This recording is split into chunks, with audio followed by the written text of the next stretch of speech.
to Hear Me Out Diaries. So this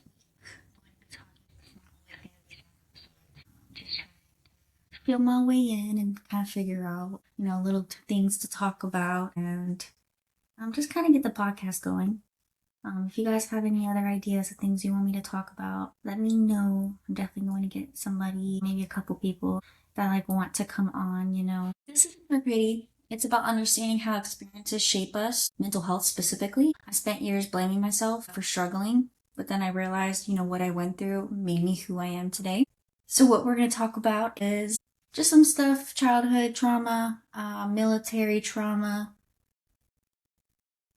chronic illness, IVF, and then marital issues. It all just stemmed into pretty much everything that I've gone through and how I struggled with mental health. So the first thing that I want to start off with is trauma with my mom. I know I kind of went through this a little bit in the last episode, but I was going to go a little bit more into detail because then I realized that I didn't really get to say as much as I wanted to.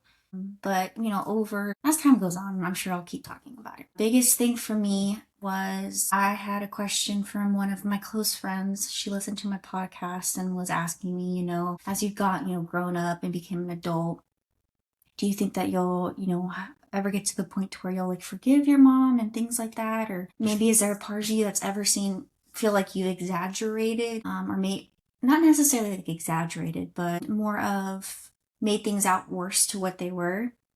But at the end of the day, well, more specifically, because we weren't able to process our emotions correctly. And I kind of understand that too, and I agree with, that does happen. But I do feel like as a child, I was always very mature for my age. And so I don't see that as something that I struggled with. If anything, I think I kept a lot of things in, but it never affected my judgment. And a lot of people have heard me talk, about things that my mom's done to me. Not even just me, my sister, other step siblings that I've had, and even to her loved ones, her, my ex stepfather. My mom, struggles with lying a lot constantly, struggled with addiction, and that's just something that will forever. That's just something I'm never gonna forget.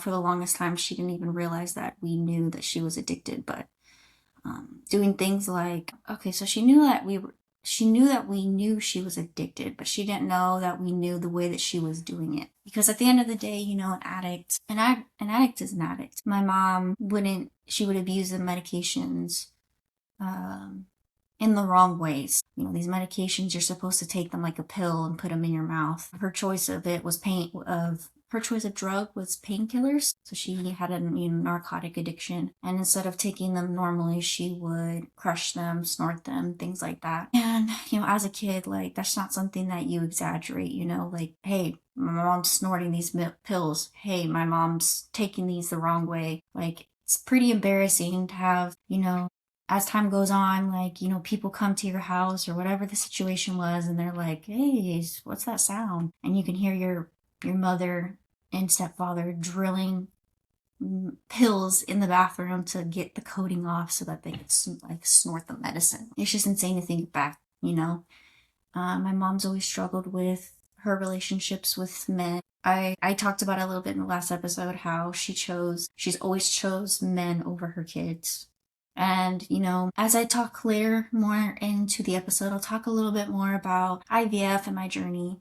Unfortunately, I ended up not having any live kids. And so I can only imagine how this feels because obviously I don't have living kids now. But I could never, choose a man over my child. It just, that's my child. And, as someone who's struggled with infertility, which I'll talk about a little bit more later on, that's hard, I have always dealt with feeling abandoned. My first episode, not even episode is the wrong word, but my first realization that I was not okay mentally was when I was 12 years old. I debated on killing myself, and I knew that there was ways of doing it. I had a plan of how to do it, and I think that's what scared me the most was if what I'm going through at home is making me feel this way, I need to speak up. I need to talk to somebody. My mom struggled with suicidal ideations and trying to commit suicide multiple times when I was a kid. And that made things a lot harder too, because she was going through her own issues, medical issues, well, that I thought were medical issues. Like I said, my mom was known for lying a lot.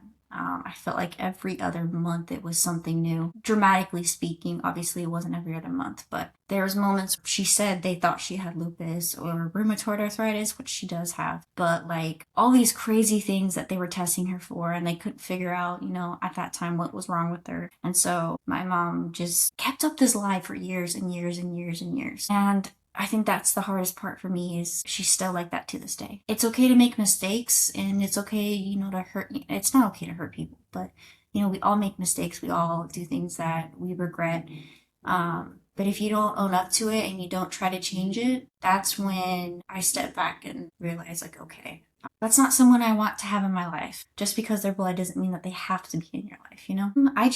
I genuinely feel like I really didn't have a childhood. My mom and my stepdad were very, very, very strict. My mom married my stepdad when I was 3, and he was in my life up until 17. I grew up in a Middle Eastern household, very strict rules. I tell people all the time that I grew up under a rock. Looking at me now, or hearing my childhood and like all the rules and the strict guidelines that my parents had, you never expect me to be where I'm at now, like, nose piercings and tattoos and things like that, because, as a kid, like, my parents were so, so strict, and it didn't help either that, there was abuse going on in the home as well. So that just made everything harder. And there was this one situation that always sits kind of wrong with me, and, I'll never forget it. I've talked about it before in my old podcast, my other podcast, I apologize, about an instance where, my mom has affected me mentally. This moment, her and my stepdad were arguing. All I'll say is that I ended up outside, like with no clothes on but like my underwear, standing in the freezing cold at like 10 years old. And my sister like sitting there in the door begging for her to like open the door, all because I lost a sweater that my stepdad had gotten. And my mom like she knew something was kind of fishy going on with him. And the crazy part was, little did we know, or I know, or us know, he was marrying another woman overseas. Or, I apologize, I need to delete that part.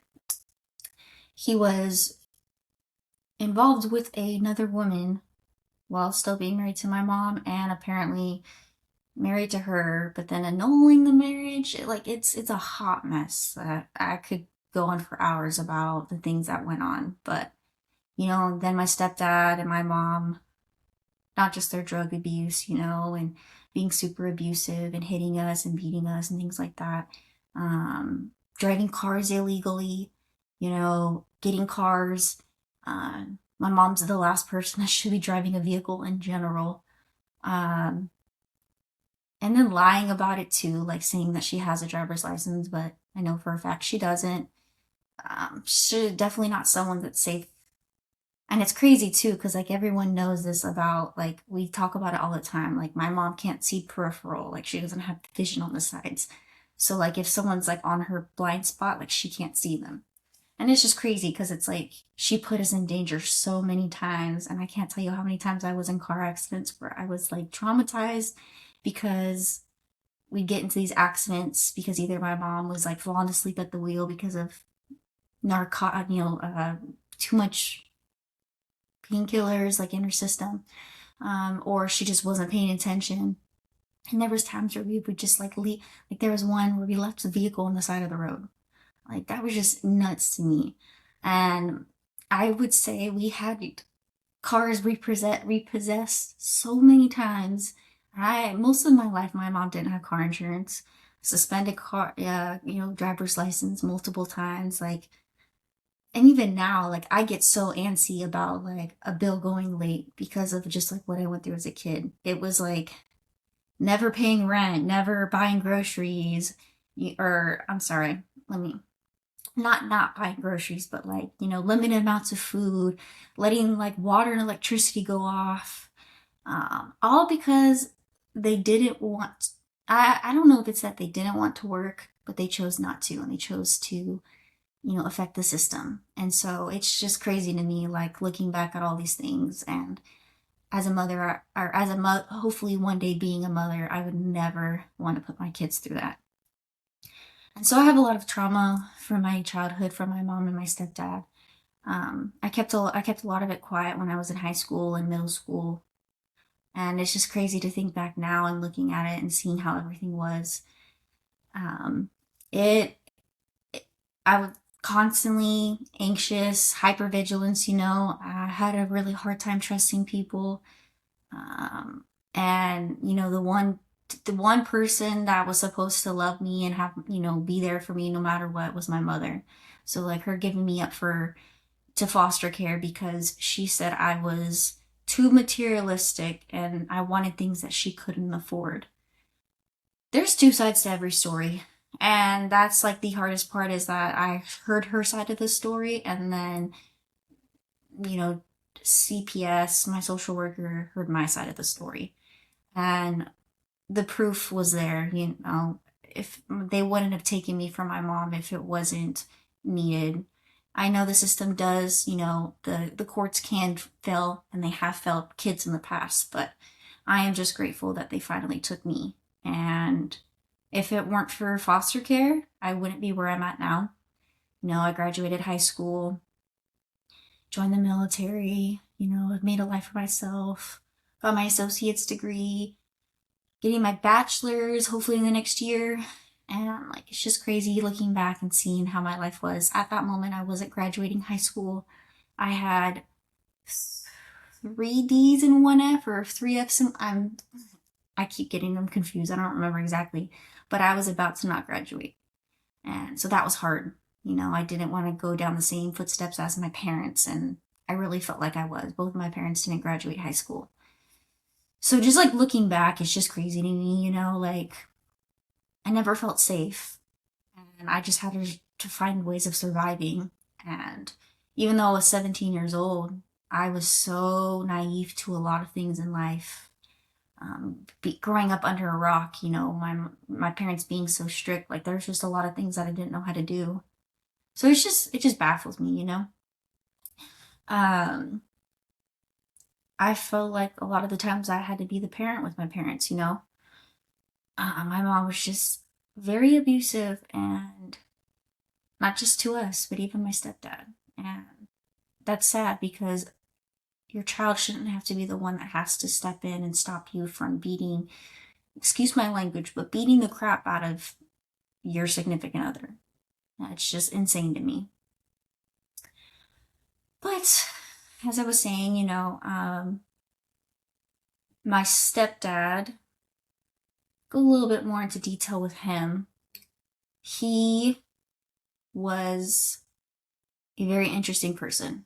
He's no longer living. He passed away, I'd say, I could be wrong. I believe it was 23 or 24, but he passed away. He's done a lot of really shady and messed up things. So, like, looking back, like, he is the reason, when I was taken from my mother, because him and my mom were so toxic together. They just didn't know how to live without each other. And he genuinely felt like the reason why he had kids was to cook and clean for him and take care of him for the rest of his life. And I genuinely never truly understood that. Yes, I guess you could say one good thing was the way that we lived, learning how to cook and clean and things like that is nice now because obviously I know how to do those things. But the trauma behind it is what's hard.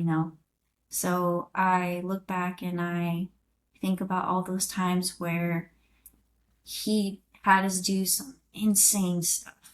I'm not gonna go into full detail about it, but try to think of like something that it's just knowing how much I went through as a kid and how it affects me now. I look back and I realize that I'm a million times more happy. Therapy, talking it out, asking for help did wonders on me. I still have my bad days, here and there, but overall, like, I survived and I am healing. Like, it's just amazing. Um, yeah, so stepdad, trying to think if I want to talk about really anything else with him. He was actually very sick when I was a kid, but I generally feel like the reason he was so sick was because he was addicted to narcotics like my mom was. When I was in eighth grade, by the time I had been a junior, he had been to the hospital, like either stayed or like been hospitalized or in the emergency room 52 times in 3 years. Every time he would, snort these medications or however him and my mom would administer the medications, um, it was causing some sort of damage to his esophagus. I'm not 100% sure this is all what I genuinely feel. All I know is for a fact that every time he would eat, instead of like his food going down into his stomach, it was not going to the right spot. And so every time he would eat, he ended up getting pneumonia. This man had pneumonia, walking pneumonia, so many times. There were some times where we didn't know if he was going to make it, but because of that, we lived off of his disability. And most people know disability in general, living in California, is not enough money to survive. So there were a lot of times where we would go without stuff that we needed. I talked about times where I didn't have a bed. But my parents, for some reason, always made sure, they had their medications, but even if it was their way of getting it illegally. Like, it's sad. So my stepdad, I took care of him a lot. He had a feeding tube and a feeding gastric tube in his stomach and a PICC line in his arm, and I would help my mom like clean it and take care of it and things like that. So I think back to those times and I realized, I did a lot of things that I probably shouldn't have been doing at that young of an age. Yeah, there's nothing wrong with helping your family members, helping your loved ones, but I didn't get to have a childhood either because of it. Okay. Category 3. Childhood trauma with my father. I call my dad sperm donor all the time. It's not funny. Well, it's not. It's really, truly not funny, but it's like my way of coping. I haven't seen my dad in quite a long time. I talked about him in my last podcast. Um, but me and my dad have always had a very questionable relationship. He really wasn't in the picture a lot. So that was really hard.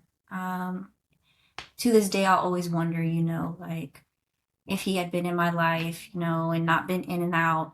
He got into some trouble when I was a kid. Just not like anything super crazy, but he would end up like being in jail or um, getting in trouble. He actually lost custody of my brother when he was 8 years old. I have a half brother from my dad's side, different mom but same dad, and my brother was taken from him. But my dad, he is also an addict. So he was just, in and out of the picture a lot. So that's hard. You know, I feel like I was abandoned by my parents. They kind of just like put their hands up. No child should ever feel that way. It's hard. And I'm always, I wouldn't even say always, but for the longest time, I was healing wounds that I didn't create. That was hard, but all right. Category 4. This one might be a long one, so I apologize. Most people know this, most people don't. So I joined the army back in 2016. I went to army basic training in March of 2016. Broke my pelvis at army basic training and my nose. And I got discharged, medically discharged. I got sent home. yeah, that was one of the hardest times of my life. Thought that I was gonna graduate and make it through and everything, and I got involuntarily separated. But I knew, I was like in my head, I'm like, I can do this. I know I can do this. So I healed up, and I did not let it be like, I would not take no for an answer. So next thing, I went to like every recruiter. Army didn't want me, Navy didn't want to do the paperwork. Next thing I know, Air Force was like, I don't know if we can get you in, but let's try. So I joined the Air Force in May of 2019. Went to basic training, graduated. Went to tech school, graduated. I'm currently an engineering technician in the Air Force. It's been an amazing job, but I've definitely had quite a lot of my share of trauma in the military. I joined, and because of my time in service from the Army, my service dates were so messed up. They started paying me incorrectly from the beginning. My pay was so messed up. It took them 4 years to figure it out. I had just gotten to Travis, which was back in 2023. I had been in the Air Force for already 4 years by the time they figured out how to fix my pay. And it's crazy because looking back, like it was hard. No person chooses to join it, not join the military, but work and do something and not get paid. And I was definitely, I feel like, um, uh, I feel like my leadership failed me a lot. And if it weren't for me advocating for myself, I wouldn't be where I'm at now. And luckily, by the fourth year, I had already had close to like 15,000, eight something $1,000 worth of debt. And I got this letter from the secretary of the DFAS board for like, it's like pretty much like the headquarters of DFAS, apologizing for the situation. Unfortunately, I didn't have enough proof because the first year and a half I didn't have an LES because I was in BNT training status for so long, and it took them so long to figure it out and back pay me. I only ended up getting back 6 grand, but that was really tough. I went into a lot of debt during that time because my checks were so inconsistent. Some months I would get paid, some months I didn't. And during that time, I had went from New Jersey, my first duty station, to Germany, was in the CR for a little bit. And if you're not military affiliated, you guys are probably not going to understand these words, but just know that I moved a lot for being in the military for only 4 years. By the time I had gotten to Travis, it was my fourth unit and my third duty station. And during that time, too, I had gotten married and was struggling with going through IVF. So that was really hard because I felt like I wasn't being taken seriously. The biggest thing I was being told was, "Oh, you have the dorms, so you're always gonna have somewhere to stay. You don't have kids, so it's just you." And then my other thing was, "Oh, you can just borrow money from someone or take out a loan." Well, most people didn't know that, I didn't have family in the picture. And if it weren't for my ex-husband now, but my husband at the time, like I would have been able to get where I was. So I'm forever be grateful for that, and I'm grateful for him for doing that. But it caused a lot of, I mean, just 4 years of pay issues. Like it was hard. Um, and I signed up for 6 years, so it was more than half of my enlistment. I wasn't getting paid correctly. So I make a joke all the time that I'm like, my second job is finance. Like I know all the AFIs, the regulations. Like it's just funny, but I'm always like the guru. So I always tell my airmen, I'm like, hey, if you have pay issues, I got you. Like I can help you with it because I don't want anyone to ever go through what I went through. Going through my own trauma, unresolved trauma, going through joining the military, still being traumatized from getting discharged from the army, then going back in, going through basic all over again, and then, getting to my duty station, not being able to afford anything. It was hard. It affected me a lot mentally. All I could do was stay strong. So, next part we are going to talk about. I'm not going to talk much about this. I'll only talk a little bit. But nobody wants to have marital issues, and nobody expects to get married and then get divorced. So that's hard on anybody, let alone. I know a lot of people can relate to that. And so pretty much with that, it caused a lot of, I was sad. I was grieving, I was grieving I lost a person in my life. And even though it was my decision, I came home from deployment and things were hard. And so I struggled a lot with, suicidal ideations. I got help. Throughout I've been in the Air Force now for 7.5 years. And for about four and a half of it, I wasn't able to deploy or go anywhere because of mental health. I have come a long way. I'm no longer in therapy. I graduated therapy January of 24, which was amazing. But I did do therapy for quite a few years. Did do a couple of outpatient, inpatient kind of,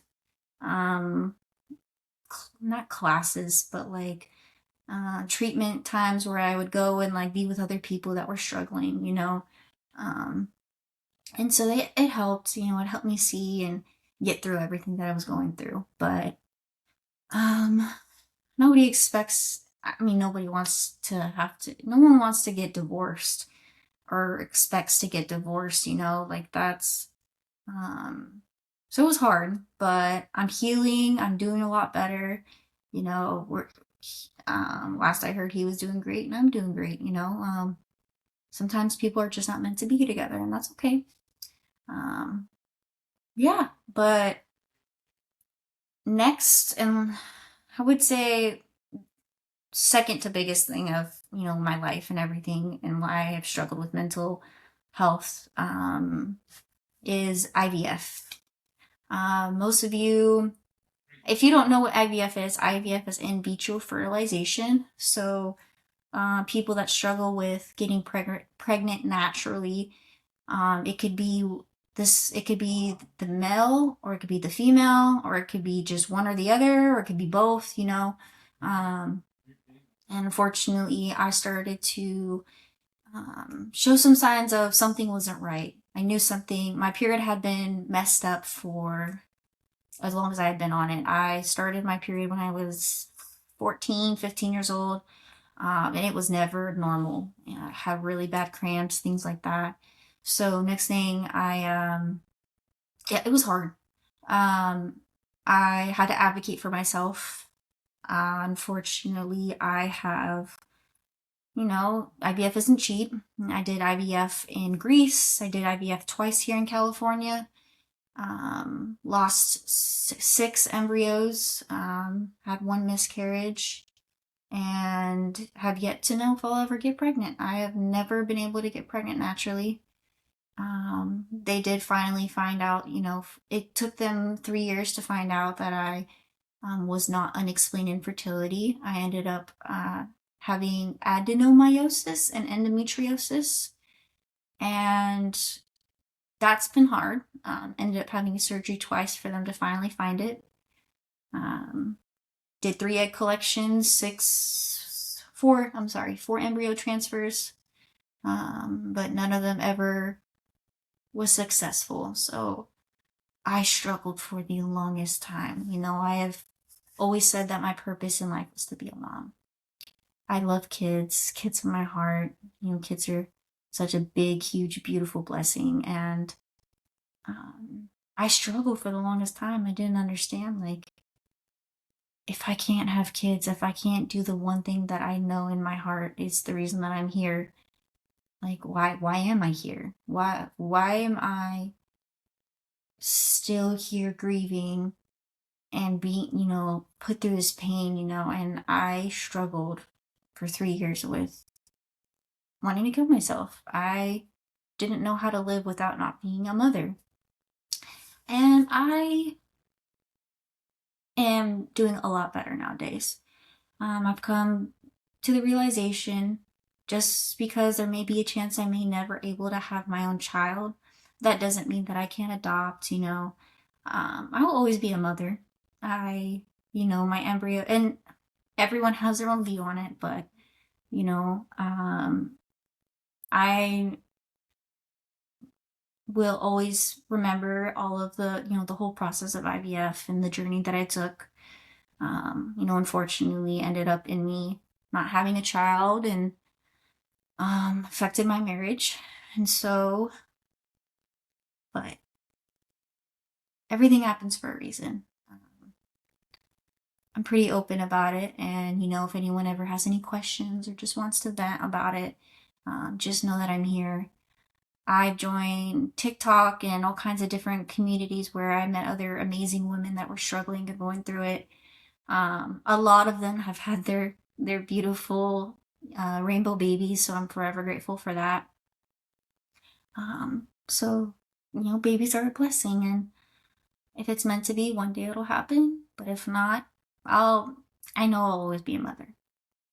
But yeah, so if you guys decide you want me to talk more in detail about it, I definitely can. Also,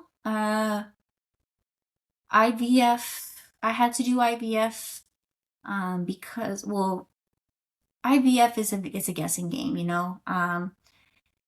I unfortunately, during all of my testing and things and trying to have a baby, they ended up finding out that there was more wrong with me than expected. I have been dealing with chronic illness. Endometriosis is a full body disease. It's an inflammatory disease that affects, when they did my last surgery, they found it all over my ovaries, my bladder, my pelvic walls, my just pretty much everywhere. Like it was, it can attach to your lungs. It's been found on different parts of the collarbone. Like it affects a lot of places. But that's not just the only chronic illness. I also struggle with so I haven't officially been diagnosed with systemic lupus, but I have subacute cutaneous lupus. So I get a malar rash, butterfly rash on my cheeks. I don't know if maybe we just caught it early, or maybe it hasn't full blown affected me, but I've been dealing with lupus for the last, I honestly think it's been since I've been trying to have a baby. When I came home from deployment is when they finally diagnosed me with it. It's hard. I'm not the same person I was not even 9, 10 years ago. I'll be 29 this month. Well, May. So starting tomorrow, I'll be 29 in May. And I've been struggling with all of the symptoms. Every lupus patient is different, but the joint pain and the fatigue and hair loss and things like that. I've also had problems with the memory fog and all that. So I've been on hydroxychloroquine or Plaquenil for the last, say, almost a year. And now I'm on low dose naltrexone for, joint pain and things like that. But chronic illness has really affected my life, and it's made things hard to stay in the military. They've questioned me getting med boarded a couple times. Grace of life, grace of God, I'm still here. I'm still doing what I enjoy in everyday life. And all I can do is pray and hope that it doesn't get worse. But lupus doesn't have a cure, so that was the hardest part, and the biggest thing with that is like growing up around parents who were constantly sick and feeling like they were doing it for attention. I hid a lot of my health issues for the longest time because I never wanted to come off like I was wanting sympathy. And I'm not here for that reason either. I'm just here to show people that, you can talk about it. There's nothing wrong with voicing it. There are other people in the world that's gone through it. There are other people that you can reach out to. I've had my fair share of stuff that's happened in my life. And it's terrible, like we live in a world where people judge as soon as they hear, like, oh, that person has mental health, or oh, that person's had suicidal ideations, or whatever or oh, that person comes from, a hectic life or drama life.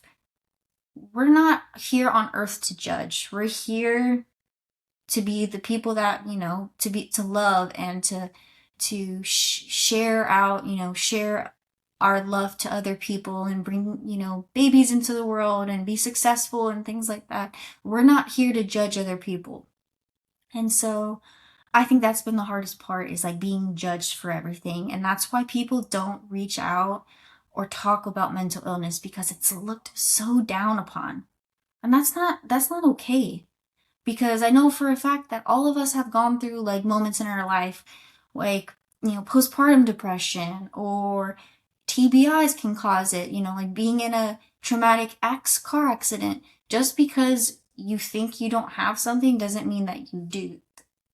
I said that completely wrong. Just because you think that you're okay doesn't mean that you necessarily are. We all struggle with having down days and being sad and things like that. But also, too, that doesn't mean that you go and judge someone and say that they're all messed up because they have mental illness or something going on with them. Like that's not okay. So that's also why, like one of the reasons why I am so vocal about what I've been through and everything.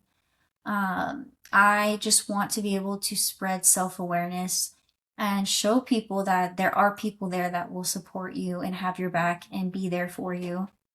Um, I have gotten support from so many people. And even though it may not be like my family members or things like that, family members, like your fam, like have my own chosen family, and majority of them are not my blood. But there's nothing wrong with that. Like, you don't have to have, your family members don't have to be blood. Family is who you choose it for it to be. So, healing doesn't happen overnight. I've struggled with mental illness for as long as I can remember. I'm doing great. I'm doing amazing. Finally finding myself again.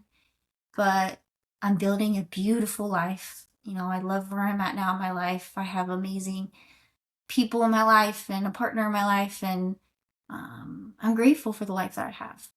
But that doesn't mean that, like, so, if someone relates to this, you're not alone. Mental health struggles don't make you weak. It's okay to ask for help. Healing is possible, there's a version of you behind survival. Talking about it doesn't make you weak. And just know that I want to be the voice for others. I will forever be a huge mental health advocate, because I know how it feels for people to like make you feel some type of way. And you're not broken, we're all human. We've all gone through our own things. But yeah, guys, so that's my podcast for today. Started to try to do it a little bit longer. It's been close to 45 minutes now. I promise all of my episodes are not going to be super depressing and stuff. I would love to eventually do some happy things, and I promise those ones are coming. But if you relate to any of this and you love it and you want to keep hearing things, and I make jokes all the time, like, oh, I could write a novel about my life. Just because I'm 29 years old, I feel like I have a lot of love and advice and things to give. Or even if you want to share like your story and you want me to talk about it, I can keep you anonymous. Or if you want to come on and just chat with me, I'd love it. You can always just reach out to me and let me know. Keep sharing, keep telling other people about my podcast. I greatly appreciate it. This is Hear Me Out Diaries, and I will hear you guys next week.